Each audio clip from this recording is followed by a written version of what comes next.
Well, tell me what you got there. Yeah, well, upon skidding, like this stuff is just really green. Like if you can't go like this, you know. If it's too not spongy, but you know, just too green. too green. Some of it'll burn. To get the fire hot enough. But a couple of these we have sample pieces that we'll be burning to find out which ones will burn and which ones will not. Then I will go to the appropriate log located over yonder, and like this one, I don't think I'll cut up again. We'll wait till next year for that one.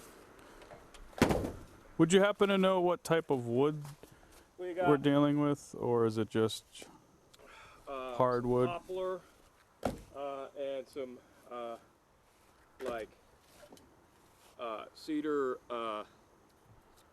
How does cedar burn? I mean, I know it smells good. It does, but does it smell good when you burn it? Basically cut and burn it in the same day. So it won't be like it's not like but it pine. Burns right up, but you don't want to like, you know, you don't put cedar logs on your fire to burn all night. They just burn quick. It's not like a hardwood. It's like to get your fire started there. Right. I need to brush up on my knowledge of arborism.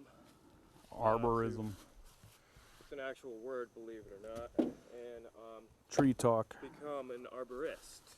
So you've had some. Just a chainsaw wielding, axe throwing maniac. So tell me about some of the tree work that you've done. Like, have you climbed on a bucket or something, or? Climbed on a bucket. Well, usually you just climb in a bucket and the bucket goes up.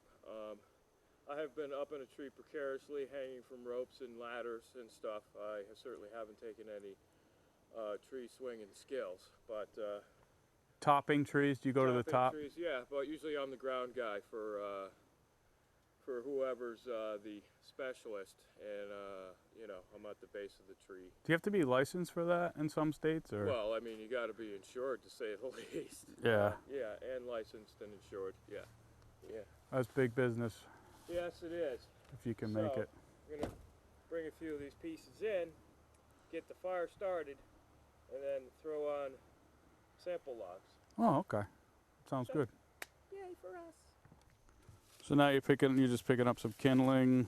Kindling first. For the starting. Yeah, little branches that will spark right up underneath some flame. Got to make sure you have a lot of air underneath, because we took out the ash. We had a lot of ash in the fireplace. Yeah, we took you out. gotta clean out your fireplace And dispose of the ashes properly, no matter. Yeah, there was a terrible. How long ago you had a fire? Always put it in a tin can, and/or if not, take it directly outside. There's a terrible tragedy. Leaves into your campfire if you have one. There's a terrible tragedy. Christmas time. There was many, I'm sure. People put the fire. Died. People died during the. Took the ashes out, put it in a bag. Just put it in the. Was not a good situation. Okay, so here we are at the house with the fireplace. Brought in just some kindling and stuff. Yeah, just to get her going. Just to get her going. That's the electric heater that I've been using since we've had the problem with the where do I put the wood? Local. You don't put wood in there. Oh. You can turn that off for now. But that's the This has been the fireplace. Homemade fireplace. Basically, the previous homeowner built this. Did a really good job on the masonry or the stonework, and then you know, it's a little old and I think it's rusted out in spots, but we just have to clear it out a little bit before we start the fire. And Terry's clearing out the sometimes I've just burned garbage and stuff. Not garbage, but you just burn paper goods. Paper goods. There. And I know it's probably not a good idea, but Frosty's getting burnt? Frozen noses? no, I don't think so. Yeah. Put him over there, the toys.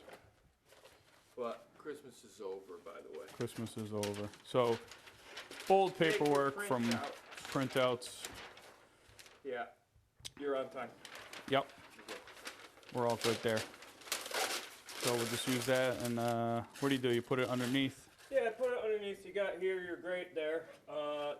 Typically, you want your ashes to be, you clean it out every chance you get, basically. So just have a good airflow underneath your grate there. And I like to crumple up whatever kind of burnable materials you have. Crumpling it up is also recommended. Yeah. For some reason, it burns better when you crumple it up. Yeah, it just burns kind of slower. Yeah. And, See, these are the things most people know, but some people are afraid to ask. That's what this is all about. aside from rubbing two sticks together with your tinder bundle, Yep. this is high tech. Okay. Let me just think for a sec.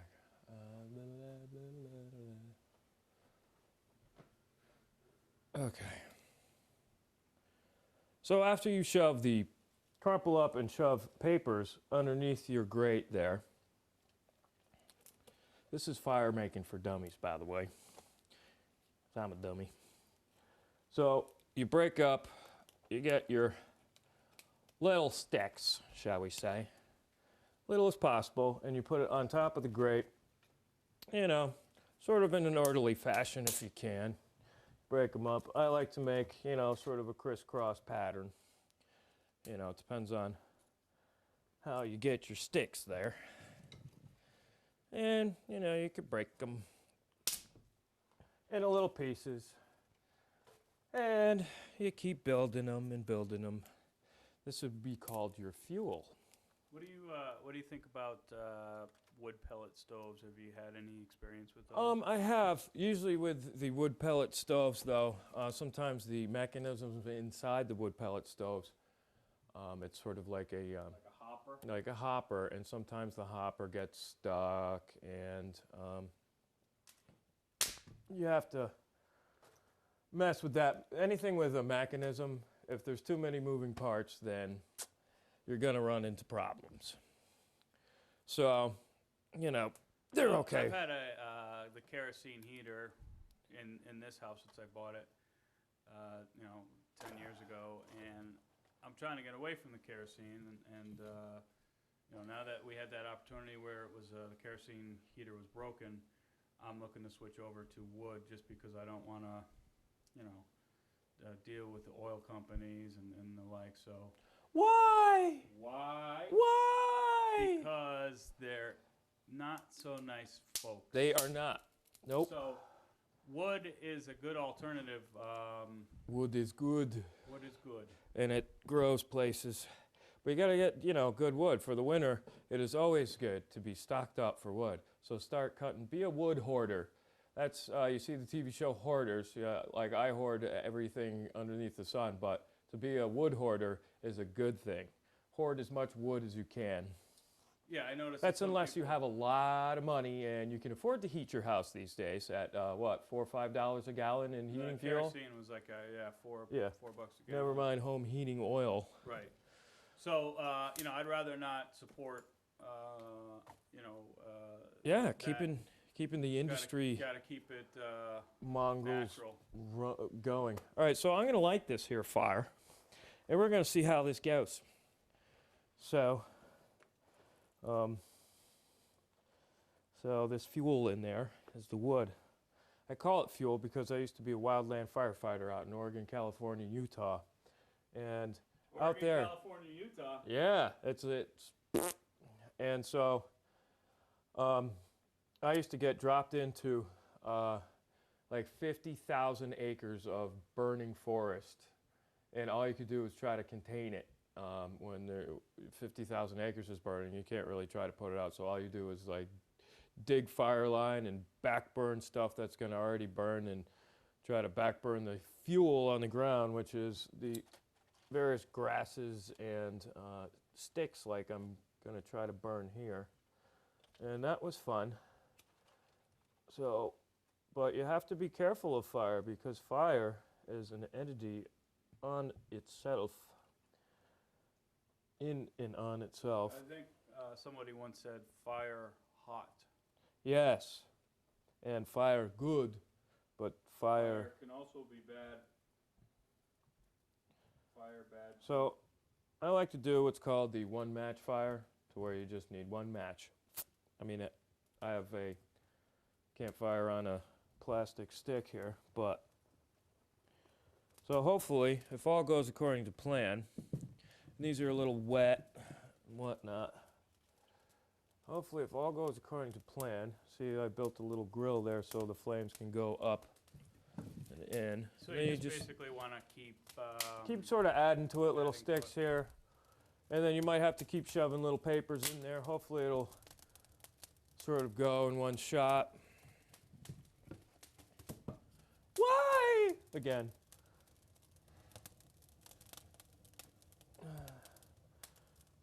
And you get the most burnable things just to start out your fire. I like to just keep shoving paper in there. Not recommended the way I do it because but my hands are so calloused up from various things that I take the heat. But if you can't take the heat, stay out of the kitchen. Okay, so that's a different show. Hey, just try to keep it rolling there. Keep feeding the fire. And if you're not so lucky, but if you're halfway skilled in fire making, it'll burn. Or it'll just fizzle out. Doo-dee-doo-dee-doo. It's like life. That's right.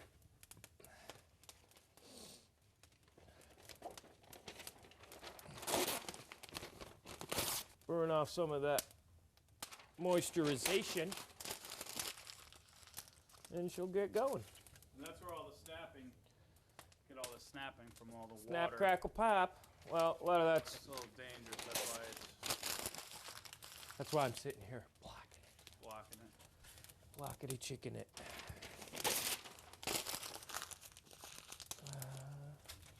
I can go ahead and add some of these.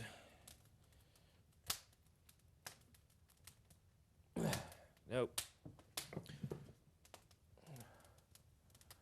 Try not to get a hernia breaking sticks either. But the hissing is what you hear. That's the water.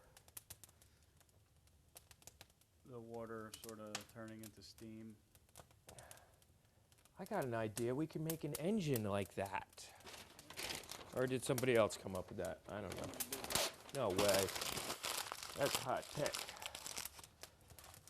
Can you believe that? Somebody took the mechanism of steam and made an engine out of it. Blows my mind.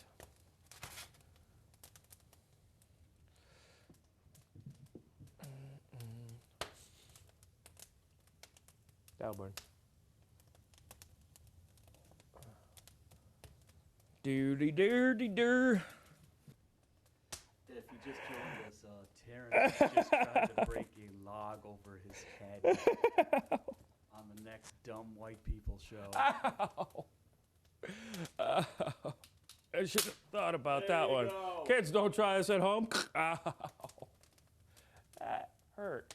Don't try it at home or try it at at work or on the side of the street or anywhere, really. But do try it in the middle of Walmart. That would be great. Do anything in the middle of Walmart. Oh, man. You can wear some outrageous clothes. You can go to Leopard skin leopard skin pajamas. pajama Let's head. go to Walmart wearing Feet our pajama. pajamas. Leopard skin feet pajamas. Let's just go to the store wearing our pajamas. That'll be our next show. On our next show, going to the store dressed in pajamas. That's something I see every day that I don't get. I must have missed that meeting. Because you can. All right. I want to be the guy that says, "Excuse me, ma'am. Yeah. Yeah. You're gonna have to put on some not pajamas. This is a store." Dress code at Walmart. Yeah.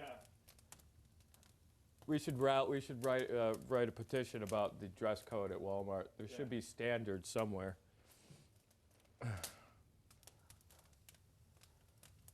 That looks like it's doing well. The fire is now burning, even though the wood is just a little bit wet and whatnot. The key is to have proper aeration underneath, and just, you know, pack it full of burnable materials such as paper, cardboard, or, you know, your mother-in-law's clothing.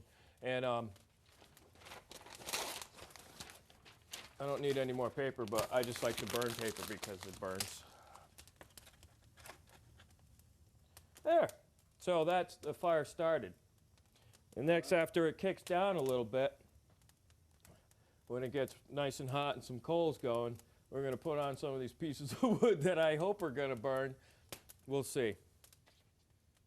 That's that. That's like, that would be cool. Let me see, let me get a shot of that. Yep. That's a round, Oh, yeah. This is a half-burnt round. half-burnt round. That this is an example It's kinda green, but of that's, like sort of fresh cut wood, but once this fire gets going, this will burn, you know. But if you just try to like stick this in there with a couple pieces of paper, like my dear brother did, yeah. that's what will happen. So that's what you put on. Once this burns down, I'm gonna put this on because it's already sort of like toasty. Good. Yay! It's definitely not in the mail.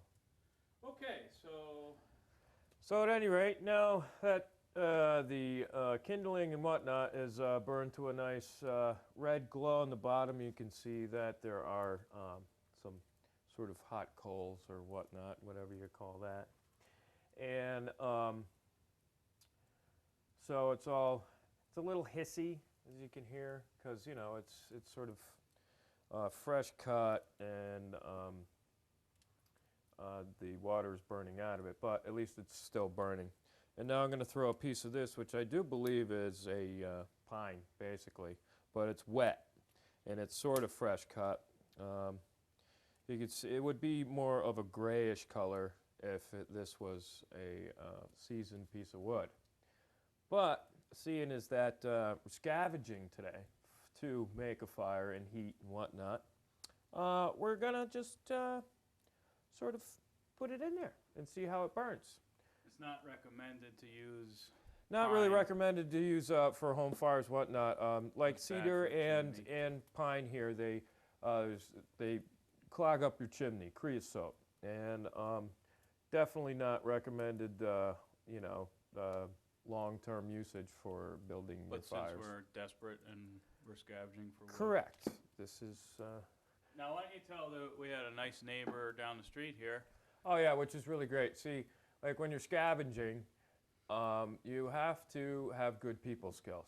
What I did was I sort of drove down the street and I scoped out, and I was going to park on the side of the road and just hop out and chop down what I saw on the side of the road. But I saw somebody had a pile of lengths of wood and in the front of their driveway. So I just figured, let's go knock on some doors. So I just parked in front of the house there, and there was dogs barking and stuff, so I didn't go knock on the door. I just sort of stood there and said, "Hello, is anybody home? Hello?" And a lady came out, and she was looking like, you know, "What do you want?" You know, "The check's in the mail." Yeah, no. And I just said, "Listen, just kind of came into town. I pulled in, my brother lives down the street here, and that the furnace blew, and there's a child involved, and we need some heat. And I see that you have some lengths of wood up in the top of your driveway. Just wondering if, you know, I might be able to chop some up and, you know, take some back so we can have some heat. And I'll do whatever it takes as, in lieu of dollar bills, because if we had those, we'd be burning them, because we'd be rich people. Hundreds I'd be burning. And so, very kindly, it wasn't her, she was renting the place, but she's like, "Oh my God, sure." So she called up the landlord, and he was like, "Oh my gosh, sure, yeah." So all it does is take a little bit of people skills and howdy do, neighbor, and people are willing to sort of help out, you know, because these times are tough. Oh my gosh, Yeah, so that's say the least. That's nice. I like that. Yeah, so that's how we got this here wood, and so you can't complain about what you got. So I'm going to put that on top of there, and we're going to see how that burns. There you go. And so, as I've let it sort of sit there and try to burn a little bit, we can see that it's really kind of not. It's still kind of going, and but, you know, You can keep trying, but I think what I'm going to do is just go find some other little sticks and try to keep the fire going and try other things. But it'll dry out eventually, and that's the poor man's fire. At least there's heat. So, great. Thank you very much. Nice job there. Good job there. Cuckoo, the poor man's fire. Poor man's fire. Who's got some potatoes?